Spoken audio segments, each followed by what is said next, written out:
Hoje nós vamos ver 9 tipos de tormentos específicos no inferno para 9 tipos de pecados muito graves. Não é? Quais são esses tormentos, quais são esses pecados, de acordo com Santa Francisca Romana, em seu livro O Tratado do Inferno. Muito bom dia, meu nome é Daniel Martins, este é o canal dos Santos Anjos.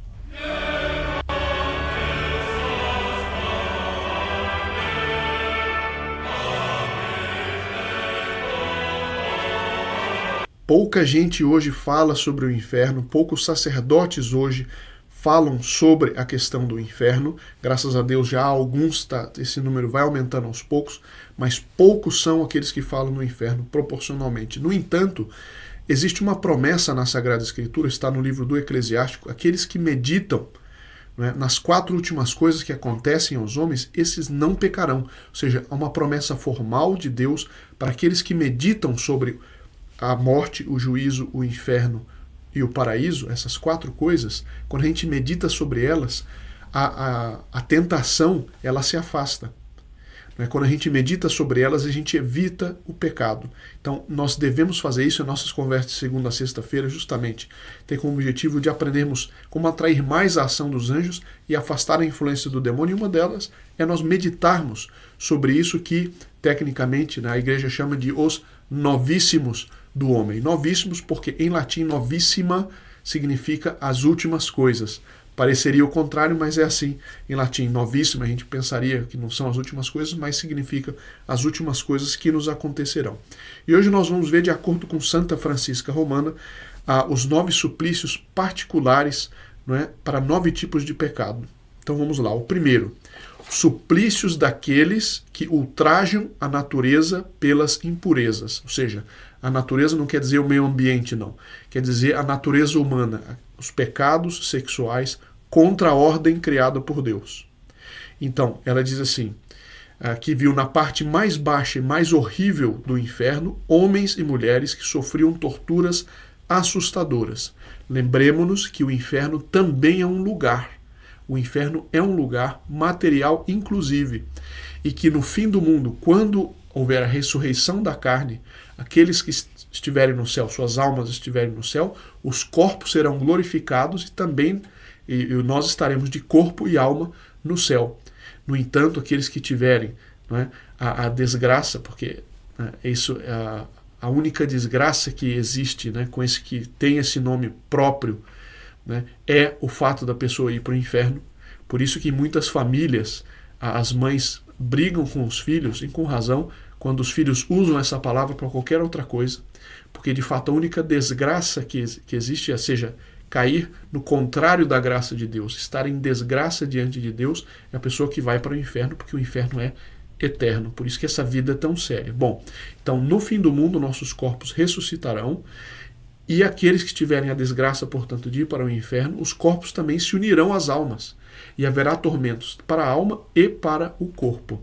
E é por isso que a gente vai ver aqui como ela viu, ela recebeu essas revelações, que estão completamente de acordo com a doutrina católica, e essas revelações sobre os tormentos, inclusive para os corpos. Veja só. Então, os demônios que serviam de algozes para esses pecados sexuais contra a natureza, os obrigavam a se sentar sobre barras de ferro abrasadas que penetravam o corpo todo e saíam pelo alto da cabeça, ou seja, eles enfiavam uma brasa de ferro adentro. Enquanto um deles retirava a barra e enfiava novamente, os outros, com alicates ardentes, dilaceravam a carne da cabeça aos pés. E lembre-se que no inferno a pessoa não pode mais morrer. Então os tormentos não matam a pessoa. E a pessoa sabe disso, porque a pessoa preferiria 1000 vezes deixar de existir do que passar aqueles tormentos, né? Mas as pessoas que estão fixas, assim como os demônios, né, estão fixas na inimizade com Deus. Depois da morte, quando acontece a morte, eu sempre insisto nisso, nós temos o nosso período, a era da misericórdia até a hora da morte. Porque na hora da morte a nossa vontade fica fixa onde ela terminou a vida terrena. Então, se nós terminamos a vida na amizade com Deus, estando em estado de graça, então nós estamos fixos na amizade com Deus. Quando a gente morre em estado de pecado, pecado grave, nós estamos fixos na inimizade com Deus e nós não queremos mais mudar porque a nossa vontade fica ali fixa logo depois da morte. Bom, então os tormentos eram contínuos e isso sem excluir as penas gerais de todos os outros. Então, o primeiro, esse daí. O segundo, suplício dos usurários, aqueles que se utilizam da necessidade do outro, né, para conseguir lucros abusivos, ou que quando emprestam dinheiro, exigem juros abusivos. Né? Esses infelizes eram pregados sobre mesas incandescentes de fogo, com os braços estendidos, mas não em forma de cruz. E o anjo explicava a Santa Francisca que todo o sinal da cruz era banido das moradas infernais. Cada um tinha um círculo de ferro incandescente sobre a cabeça. Os demônios pegavam caldeirões com ouro e prata derretidos e derramavam na boca deles e também no buraco que faziam no coração, para acertar o coração, dizendo: lembrai-vos, almas miseráveis, do apego que tivestes a esses metais, o ouro e a prata, durante a vossa vida. Esse apego que vos conduziu para onde agora estáis. Então eram depois mergulhados em tanques repletos de ouro e prata derretidos, de maneira que passava de um tormento a outro sem obter um momento de descanso. Além disso, sofriam também as penas comuns a todas as demais almas condenadas. Então esse é o segundo. Terceiro, o suplício dos blasfemadores, aqueles que tomam o nome de Deus em vão, aqueles que usam, né, de bênçãos para abençoar o pecado. Vocês entendem o que eu estou dizendo. Francisca viu na mesma região os profanadores obstinados de Deus, da Santíssima Virgem Maria e dos santos. Eram submetidos a sofrimentos medonhos. Os demônios armados de alicates em brasa tiravam-lhe a língua fora e colocavam-na sobre carvões incandescentes ou enchiam a boca deles de carvão ardente. Em seguida, mergulhavam-nos em caldeirões cheios de óleo fervente ou lhes obrigavam a beber, dizendo: como ousastes blasfemar contra aquele que os céus veneram, almas malditas e desesperadas? Não longe dali estavam os covardes que renunciaram a Jesus Cristo por medo dos suplícios. Mas os tormentos deles não eram tão rigorosos, Deus considerava a fraqueza humana que os fez sucumbir. Ou seja, Nosso Senhor, ele dá uma promessa no Evangelho: aquele que me confessar diante dos homens, eu o confessarei diante do meu Pai. Aqueles que me renunciarem diante dos homens, eu renunciarei a eles diante do meu Pai. Aliás, uma boa notícia no meio desse assunto tão sério é que cerca de 30 jovens voluntários, né, do nosso grupo estão percorrendo o Brasil. Agora há pouco recebi fotos de Brasília, eles estão indo para o Nordeste, fazendo a caravana em defesa da família, como Deus a criou, né? Estão ali nas ruas voluntários, sacrificando as férias, a maioria estudante, sacrificando suas férias para fazer apostolado. Isso acontece em grande parte graças aos membros do grupo Apóstolo dos Santos Anjos, que tornam esse trabalho possível. Meu muito obrigado a todos vocês que colaboram, porque esses jovens voluntários estão saindo, né, graças a todos aqueles que nos ajudam, além das várias missas por ano que vocês têm em agradecimento, da oração nossa diária por vocês. E fica aqui nosso agradecimento. Aqueles que não são do grupo, não conhecem, podem conhecer nos links que estão na descrição deste vídeo. Bom, suplício dos traidores. Voltamos para um assunto bem sério, né? Então, os traidores, aqueles que traem, né, a solene promessa feita a Deus. No batismo, a solene promessa feita a Deus. No matrimônio. Então, os cristãos que fizeram as promessas do batismo somente para profaná-las. Quantas pessoas hoje recebem os sacramentos apenas para ficar bonito diante dos outros, apenas por um costume qualquer, mas depois traem isso no dia seguinte, na semana seguinte, traem as promessas que fizeram. De vez em quando, mergulhavam em tanques cheios de piche e lhes diziam, mantendo-os submersos, os demônios: almas falsas e pérfidas, sem coração e sem fidelidade, não contente de trair vossos mestres no mundo, ousastes trair até o vosso Deus, porque fizestes no batismo a promessa solene de renunciar a Satanás, as suas pompas, as suas obras, e fizestes tudo ao contrário. A essas amargas repreensões seguiam os uivos das vítimas. Blasfemavam também contra os sacramentos e, sobretudo, contra o batismo, e amaldiçoavam o seu divino autor. O quinto suplício dos homicidas, né, e daqueles que fazem aborto provocado. Veja só, Um pouco mais longe viu homens com o rosto feroz mergulhados em imensos caldeirões repletos de sangue fervente.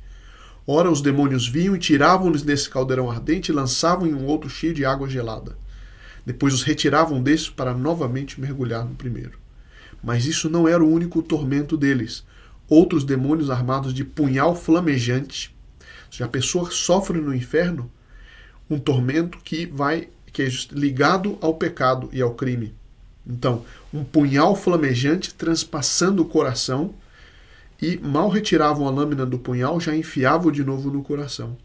Perto desses homens sanguinários estavam as mães que se desnaturaram a ponto de tirar a vida dos seus filhos, e as torturas eram quase as mesmas.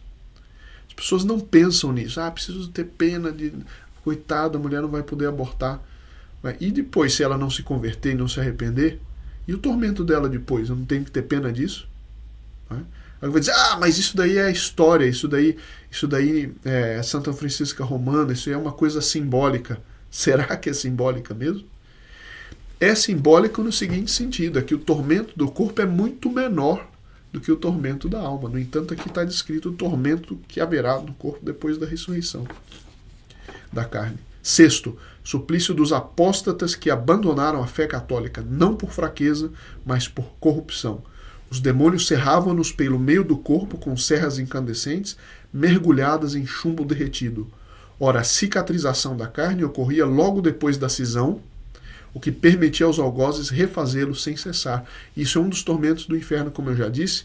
Quando se tem algum tormento, sai o sangue, etc., logo depois faz parte do tormento que o corpo se reconstitui e está pronto para novos tormentos. Ou seja, aquilo nunca acaba, nunca acaba, nunca acaba. Como vale a pena nós colocarmos o esforço agora? As pessoas não pensam na seriedade da vida, a vida é eterna. Nós estamos numa vida que dure 150 anos, é nada diante da eternidade. Não vale a pena fazer um esforço? Sétimo, suplício dos incestuosos, aqueles que cometem o incesto. Que têm relações sexuais com parentes próximos, com o irmão, com o filho, com a mãe, enfim. Diz assim, a serva de Deus viu em um cárcere vizinho os habitantes de Sodoma. Os demônios mergulhavam-nos em uma fossa cheia de lixo infecto e fervente. E depois de terem sido retirados, eram cortados em pedaços, e quando os pedaços se juntavam, o que era instantaneamente, eram novamente mergulhados na cloaca ardente e fétida. Lembre-se que no inferno, o tormento, assim como no céu, o prêmio também será em todos os sentidos, a visão, a audição, o olfato, o paladar e o tato.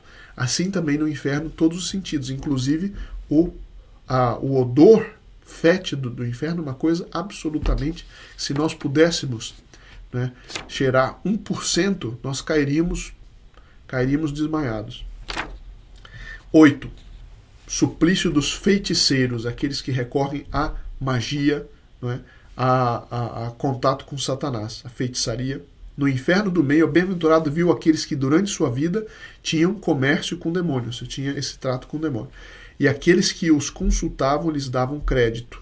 Esse jogo do copo, por exemplo, é a porta de entrada para a feitiçaria. Estavam envolvidos em trevas medonhas, os algozes apedrejavam-nos com paralelepípedos de ferro incandescente. Havia ali uma grelha quadrada por cima de um fogo terrível.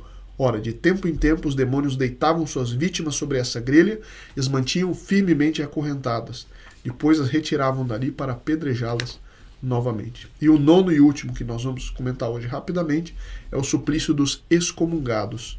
Aqueles que culposamente, né, se apostataram da fé católica, ou aqueles que foram excomungados porque estavam defendendo heresias. Então eles estavam no fundo do abismo, num vasto salão onde arde um fogo devorador. Estavam, pois, encerradas nesta horrível prisão, e os demônios que as rodeavam lhes gritavam com voz insultante. Então sois vós que, cegos pelas paixões e embrutecidos pela sensualidade, desprezaram as excomunhões? Pois bem, ardei agora na cauda do dragão. Ai de nós, respondiam lá de dentro vozes lamentosas, que desgraça é a nossa, que mal medonho nós sofremos. É duro meditar sobre essas verdades, mas é importantíssimo. E por isso que amanhã nós vamos ver os tormentos dos 7 pecados capitais. Ou seja, quais são os tormentos próprios para as pessoas que não quiseram vencer, não quiseram rezar pedindo a graça para vencer o seu vício capital. Então é isso que nós veremos amanhã, para nós não pecarmos, por causa da promessa de nosso Senhor: se meditares no inferno, na morte, no juízo e no paraíso, não pecarão para sempre. Então, muito obrigado e nos vemos amanhã, se Deus quiser.